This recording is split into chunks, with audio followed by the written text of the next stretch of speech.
Les nouvelles technologies ont de l'avenir. Exemple avec la création d'une nouvelle école. Les étudiants de la StarTech School 61 vont être formés au web design, à l'analyse ou aux données et à la gestion de sites internet. La StarTech 61 est une toute nouvelle école créée dans le département de l'Orne. Reportage de Nicolas Corbach et Damien Mignot. Ici, on est geek jusqu'au bout des doigts. Bienvenue à la StarTech School 61. 15 jeunes, âgés de 19 à 26 ans, viennent y apprendre comment vivre de leur passion. Avant, je faisais une école d'infirmière ici sur Alençon, sauf que j'ai vu que ça ne me correspondait pas du tout. Donc plutôt que de faire un métier à reculons, j'ai préféré aller dans un domaine qui m'intéressait le plus, donc l'informatique. En général, la spécialité, c'est au bout de 3 ans. Que là, c'est direct. Direct, on attaque notre spécialité, on travaille que ça.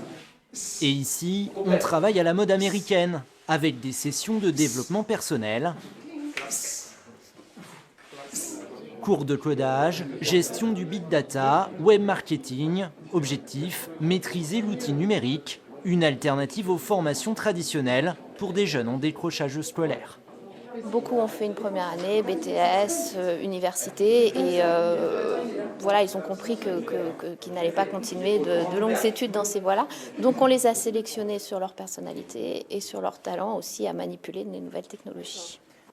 Une formation d'1 an en alternance, avec des stages en entreprise, notamment dans le secteur de la métallurgie qui finance en grande partie cette école. Car aujourd'hui, l'industrie traditionnelle a besoin de ces jeunes pour se moderniser. Au fur et à mesure, l'impact du numérique aura une importance croissante au sein des entreprises et donc il est important d'intégrer ces compétences au sein des entreprises de la métallurgie. Une école de geek créée par le conseil départemental de l'Orne avec une volonté, montrer que nouvelles technologies et territoires ruraux ne sont pas des données incompatibles.